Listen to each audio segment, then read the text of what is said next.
बिस्मिल्लाहिर्रहमानिर्रहीम। Dear students, अस्सलामु अलैकुम। इस सेशन में हम अपने C++ प्रोग्रामिंग के सिलेक्शन स्ट्रक्चर की तरफ मूव करेंगे। हमने लास्ट सेशन में प्रोग्रामिंग फंडामेंटल की फर्दर डिटेल्स को स्टडी किया था, कुछ डिज़ाइन रेसिपीज़ की तरफ आए थे, कुछ प्रॉब्लम्स को हमने सॉल्व भी किया था और कुछ प्रॉब्लम्स मैंने आपके लिए असाइनमेंट के तौर पे भी छोड़ी थी। आज हम उसको आगे इन्हेंस करेंगे, उसके सिलेक्शन स्ट्रक्चर की तरफ मूव करेंगे कि प्रोग्रामिंग C++ के अंदर जो सिलेक्शन स्ट्रक्चर है वो किस तरह से ट्रीट होता है। इसे हम कंडीशनल स्टेटमेंट भी कहते हैं या डिसीजन मेकिंग क्वालिटी भी कहते हैं। किसी भी सिचुएशन में ये बड़ा इम्पॉर्टेंट होता है कि आप अपने स्ट्रक्चर को किस तरह से डील करते हैं, कौन कौन से ऐसे पैरामीटर्स हैं जो उस प्रोग्रामिंग लैंग्वेज में यूज़ होते हैं। तो कंडीशंस नॉर्मली हर एक प्रोग्रामिंग लैंग्वेज में जो है फैसिलिटी प्रोवाइड की जाती है। In everyday life we are often making decisions. हम अपनी रोज़मर्रा ज़िंदगी में सैकड़ों हज़ारों की तादाद में जो है वो डिसीजंस लेते हैं। We perform different task while taking decisions. और हम डिसीजन लेते हुए हम बहुत सारे ऐसे टास्क होते हैं जो परफॉर्म करते हैं। For example, the statement if the milk shop is open bring 1 litre of milk while returning home from college. Condition बड़ी सिंपल है कि अगर आप कॉलेज से वापस आ रहे हैं तो रास्ते में अगर दूध की दुकान खुली है तो आप 1 लीटर दूध वहाँ से ले आएँ, अदरवाइज़ अगर दुकान बंद है तो डेफिनेटली आप सीधा कॉलेज से घर आएंगे। In this statement there is an element of decision making. इस स्टेटमेंट के अंदर अगर आप नोट करें तो एक डिसीजन क्वालिटी है। वो डिसीजन क्वालिटी क्या है कि शॉप का ओपन होना या ना होना, ये डिसीजन है, ये कंडीशन है, डिपेंड करता है। जैसे लॉकडाउन्स की वजह से शॉप्स बंद हैं नॉर्मली, तो मे बी पॉसिबल कि शॉप ओपन है या मे बी पॉसिबल कि जैसे नॉर्मली कुछ दुकानदारों ने अपनी दोपहर की ब्रेक रखी होती है तो वो 1-2 घंटे के लिए जो है वो ब्रेक कर लेते हैं। तो शॉप ओपन है या नहीं, दैट इज़ अ कंडीशन। वो bring 1 litre of milk if the shop is open. मतलब हम दूध तब लेंगे 1 लीटर जब दुकान खुली होगी। And if the shop is closed, अगर शॉप बंद है तो definitely we come back to home without milk. thus we are making a decision on the condition that the shop is open। तो हमारा दूध लेके आना या ना लेके आना डिपेंड करता है शॉप के ओपन होने पे, शॉप के ओपन या ना ओपन होने पे डिपेंड कर रहा है। The decision making process is everywhere in our daily life. इसी तरह आप अपनी रोज़मर्रा ज़िंदगी में देखें, आप क्लास पढ़ने के लिए आए, क्या इंटरनेट अवेलेबल है? नहीं है। क्या कंप्यूटर पे क्लासरूम एक्टिव है या नहीं है? क्लास स्टार्ट हो चुकी है या नहीं हो चुकी? तो there are multiple decisions in your daily life. We see that the college gives the admissions to a student if he has the required percentage in his previous examination and in the entry test. कि हम देखते हैं कि college आपको admission देता है किस base पर कि जी अगर तो आपकी जो परसेंटेज है वो हमारे क्राइटेरिया पे आती है, जो कि HEC का या आपके कॉलेज का या यूनिवर्सिटी का जो एक क्राइटेरिया है, क्या आपकी परसेंटेज जो प्रीवियस एजुकेशन है क्या वो उस कैटेगरी में आती है, या आपका जो एंट्री टेस्ट है वो इस काबिल है कि आपको अलाउ किया जाए। Similarly, administration of a basketball team of the college decides that the student having height more than 6 feet can be a member of a team। जैसे किसी बास्केटबॉल की टीम ने कंडीशन लगा दी कि अगर आपकी हाइट जो है वो 6 फीट से ज़्यादा है तब ही हम आपको टीम में रखेंगे, अदरवाइज नहीं रखेंगे। तो that is a decision. For writing interesting and useful program we have to introduce the decision making power. Without decision making ये कभी भी आपके प्रोग्राम एफिशिएंट नहीं हो सकते। Now we will see what kind of decisions are there in programming and how these can be used. कि अब हम देखते हैं कि कौन कौन से डिसीजंस आपके पास जो हैं वो प्रोग्रामिंग में अवेलेबल हैं और आप कौन कौन से यूज़ कर सकते हैं।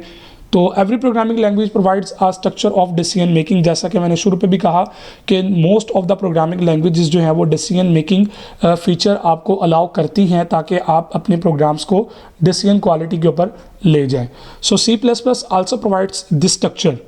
The statement use for decision in C++ language is known as the if statement. इसे हम इफ स्टेटमेंट के साथ डिफाइन करते हैं। The if statement has a simple structure, बड़ा सिंपल सा स्ट्रक्चर है। वो क्या है, आप इफ का कीवर्ड लिखेंगे यहाँ पे, ब्रैकेट, ये ब्रैकेट जो है इन्हें पैरेंथेसिस कहते हैं। इन पैरेंथेसिस के अंदर आप जो है वो कंडीशन अपनी सेट करेंगे। करली ब्रैकेट्स के पेयर के अंदर सेट ऑफ स्टेटमेंट्स आप लगाएंगे। अगर एक स्टेटमेंट है तो ये ब्रैकेट लगाने की ज़रूरत नहीं है, ये वाली करली ब्रैकेट्स को लगाने की ज़रूरत नहीं है अगर एक स्टेटमेंट है। चूँकि इफ़ कंडीशन आपको C++ एक कंडीशन के अंदर एक स्टेटमेंट अलाउ करता है कि आप एक स्टेटमेंट जो है वो लिख सकें। अगर मोर देन वन स्टेटमेंट आपने इस कंडीशन के ट्रू होने पे अप्लाई करवानी है तो फिर इनको करली ब्रैकेट्स के अंदर आपको पैक करना पड़ेगा। The above statement means if condition is true then execute the statement और अ ग्रुप ऑफ स्टेटमेंट, कि अगर आपकी कंडीशन ट्रू है तो डेफिनेटली क्या होगा, कंडीशन के ट्रू होने पर ये टास्क जो है वो परफॉर्म होगा। Here the condition is not statement which explain the condition on which a decision will be made। Condition से मुराद क्या है कि जिसकी बेस पर आपने डिसीजन लेना है। So we can understand it from the example that Ali can becomes the member of the basketball team if he has a height more than 6 feet। अगर अली की हाइट 6 फीट से ज़्यादा है तो डेफिनेटली वो फुट बास्केटबॉल टीम का member बन सकता है। So in this case the condition will be if Ali's height is greater than 6 feet. तो ट्रू होने की सूरत में क्या होगा, Ali can be a member of team. चूँकि एक स्टेटमेंट थी तो मैंने करली ब्रैकेट्स के बगैर लिखी है। अगर मोर देन वन स्टेटमेंट होंगी, मैं दोबारा रिपीट कर रहा हूँ, तो वो आप जो है वो करली ब्रैकेट्स के पैकेट के अंदर उसको सेट करेंगे। Now we have written in condition in English language. यहाँ पे हमने इंग्लिश लैंग्वेज में जो है वो कंडीशन लिखी है। Now let's see how we can implement this in the term of variables, operators and C++ statement. कि यहाँ पे अभी हमने इंग्लिश स्टेटमेंट में लिखा ना, लेकिन अगर आप इसको C++ प्रोग्राम की फॉर्म में लिखते हैं तो कैसे लिखेंगे। So in the program we will write the condition in parenthesis followed by a statement और group of statement to be executed. Now here is the concept of block of statement. तो यहाँ पे बात आ गई ब्लॉक ऑफ स्टेटमेंट की। जैसा कि मैं बार बार रिपीट किया है, 2-3 बार मैंने कहा, मैं दोबारा रिपीट कर रहा हूँ। We use the brackets to make a group, यानी कि block of the number of statement. We put this before first statement and this after the last statement.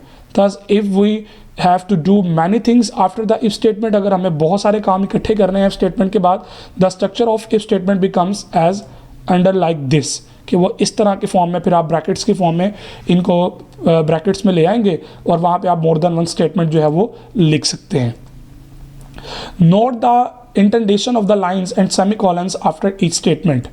Indentation जो देखिए इसकी, ये खूबसूरती है, ये कोड राइटिंग स्किल होती है।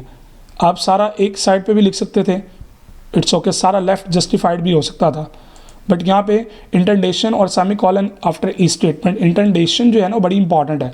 इससे कोड की रीडेबिलिटी बढ़ती है। और यहाँ पे याद रखिएगा हर स्टेटमेंट के एंड पे एक सेमीकोलन आएगा और उसके अलावा इस पूरे स्ट्रक्चर में कहीं पे सेमीकोलन नहीं आना, ना यहाँ पे आएगा, ना इन करली ब्रैकेट्स के शुरू और आखिर पे आएगा, बल्कि हर स्टेटमेंट के एंड पे आएगा। That is not a complete statement, it's a condition, keep in mind. अभी हम एक्सरसाइजेस जब करेंगे तो आपको ये चीज़ें मोर क्लियर हो जाएंगी। So semicolons are necessary after every C++ statement. जैसा कि आप जानते हैं कि C++ की हर स्टेटमेंट के एंड पे एक सेमीकोलन आता है। The indentation is only a matter of style, कि इंटेंडेशन जो है वो आपका स्टाइल ऑफ राइटिंग है। आप लिखें, आपकी एक गुड प्रैक्टिस होगी, आप इसको इस तरह से लिखें, इस फॉर्मेट में कि इफ़ कंडीशन, फिर ब्रैकेट थोड़ा सा आगे है, फिर स्टेटमेंट थोड़ा सा और आगे है, and so on. So it makes the code easy to read and understand from where a block starts and what kind of block it is। किस किस्म का ब्लॉक है और कौन कौन से स्टेटमेंट इसके अंदर आ रही हैं, वो रीड आपका करना आपके लिए आसान हो जाता है। It does not effect the logic of the program, ये आपके प्रोग्राम की लॉजिक को इफेक्ट नहीं करेगा, but the braces can effect the logic. लेकिन अगर आप ये ब्रैकेट्स नहीं लगाते और मोर देन वन स्टेटमेंट लिखते हैं तो डेफिनेटली आपकी लॉजिक डिस्टर्ब हो सकती है। We can also write a comment line to state the purpose of the code block। आप कमेंट भी लगा सकते हैं, ठीक है। So let's consider a simple example to explain the if statement. अब एक छोटी सी एग्जांपल की बात करते हैं। Suppose we have ages of 2 students, दो स्टूडेंट्स की एजेस हमारे पास हैं, say for the time being we have got this ages in variable. हमने सी इन स्टेटमेंट की मदद से जो है ना दो स्टूडेंट की एजेस को कलेक्ट कर लिया, एक को हमने एज 1 में स्टोर कर लिया और एक को हमने एज 2 में स्टोर कर लिया। Now we say that if the age 1 is greater than age 2 then display the statement student 1 is older than student 2। अगर एज 1 ग्रेटर होती है तो डेफिनेटली स्टूडेंट 1 जो है वो लार्जर है, मतलब बड़ा है, साइज़ में उसकी उम्र में बड़ा है वो।